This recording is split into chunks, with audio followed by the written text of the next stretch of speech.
வணக்கம் நண்பர்களே, நான் உங்கள் ஏகே. இன்னைக்கு நம்ம இந்த வீடியோல பார்க்க போற விஷயம் WWE பல ரெஸ்லர் ரிலீஸ் பண்ணிருக்காங்க, ஃபயர் பண்ணிருக்காங்க. அது யார் யார் என்னன்றதை தெரிஞ்சுக்கலாம். அது மட்டும் இல்லாம ஆஃப்டர் ஸ்மாக் டவுன் என்ன நடந்துச்சுன்றதை ஃபுல் டீடைலா தெரிஞ்சுக்கலாம். அதான் தெரிஞ்சுக்கிட்டு நீங்களும் நம்ம சேனல் சப்ஸ்கிரைப் பண்ணி வச்சுங்க. இதே போல இன்ட்ரெஸ்டிங்கான ரெஸ்லிங் பார்க்குற உங்க ஃப்ரெண்ட்ஸுக்கு இந்த வீடியோ ஷேர் பண்ணி விட்டுட்டு தொடர்ந்து பாருங்க.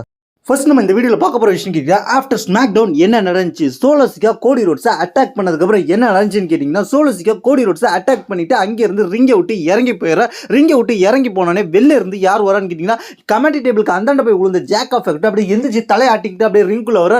ஜாக் எஃபெக்டும் டேமேட்டாகவும் சேர்ந்து அப்படியே வந்து கோடி ரோட்ஸ் அட்டாக் பண்ணுறாங்க. உள்ள வந்து காப்பாற்ற வந்த ஜே யூசோவையும் அட்டாக் பண்ணுறாங்க. அதுக்கப்புறம் டேபிள் எடுத்து கோடி ரோட்ஸ் கதையை முடிச்சிடலான்னு சொல்லிட்டு அப்படியே ரன்னிங் மூவை போட்டு ரன்னிங் ஹிப் அட்டாக் பண்ணலாம் அப்படின்னு மாதிரி நினைச்சுக்கிட்டு முயற்சி பண்றத அந்த இடத்துல ஒடியாரும் போது ஜேயிஸோ படுத்து கிடந்த ஜேயிஸோ எந்திரிச்சு சூப்பர் கிக் கூடுவாரு. டேமேட்டோங்க அந்த நேரத்தில் மேலே ஏறி செலிப்ரேஷன் பண்ணிட்டு இருப்பாரு. அதுக்கப்புறம் டேமேட்டோங்க வருவார். டேமேட்டோங்க அட்டாக் பண்ணுவாங்க. அதுக்கப்புறம் ரெண்டு பேரும் சேர்ந்து ஜாக் எஃபெக்ட் அட்டாக் பண்ணி வெளில தள்ளிடுவாங்க. அதுக்கப்புறம் என்ன நடக்கும்னு கேட்டீங்கன்னா, ஜேயிஸோவும் அதுக்கப்புறம் கோடி ரோட்ஸ் சேர்ந்து அதுக்கப்புறம் ஜாக் எஃபெக்ட் சப்போர்ட்டா இருக்கிற டேமேட்டோங்க அடிச்சு போட்டு டேமேட்டோங்க கோடி ரோட்ஸ் அவனுக்கு ஸ்பீரை போட்டு கதையை முடுறான்னு சொல்ல ஜே யூஸா ரெடி ஆகி ஸ்பீரை போடுற. அவங்க சாத்தி வச்சிருந்த டேபிள் அப்படியே அந்த டேபிளை உடச்சிக்கிட்டு டேமேட்டோங்க கீழே உள்றாரு. அதுக்கப்புறம் வந்து ஜேக் எஃபெக்டும் டேமேட்டோங்க போயிடுறாங்க.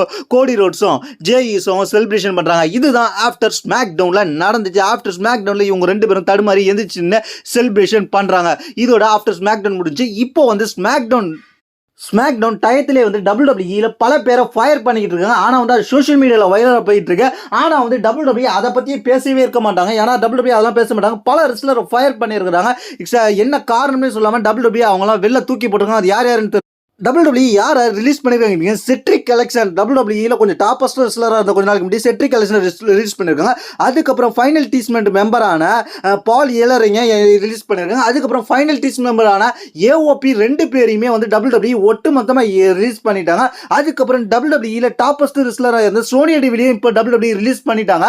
என்ன காரணம் சொல்ல WWE ரிலீஸ் அண்ட் ஃபயரும் பண்ணிட்டாங்க. இவங்களாம் இப்போ WWE அது அடுத்தது NXT யூகேலேருந்து NXTக்கு கொண்டு வந்தாங்க. அதுக்கப்புறம் இந்த வருஷம் ஸ்மாக் டவுனுக்கு டிராஃப்ட் ஆன பிளேர் டேமன் பார்ட்ன்ற ரெஸ்லரையும் உமன்ஸ் ரெஸ்லரையும் அவங்களையும் WWE இப்போ வந்து ரிலீஸ் பண்ணி விட்டுட்டாங்கன்றதையும் தெரிஞ்சுக்கிங்க. மொத்தம் 6 பேர் மேற்கொண்டு பல பேரை WWE ரிலீஸ் பண்ண வாய்ப்பு இருக்குன்ற மாதிரி தகவல் வந்திருக்கு. இப்போதைக்கு இந்த வீடியோ ரெக்கார்ட் பண்ணுற வரைக்கும் WWE ரிலீஸ் பண்ணது இவங்க தான். இதை பற்றி உங்களோட கருத்துன்றது கீழே உள்ள கமெண்ட்ஸ்க்கு கமெண்ட் பண்ணுங்கள். தேங்க்ஸ் ஃபார் வாட்சிங்.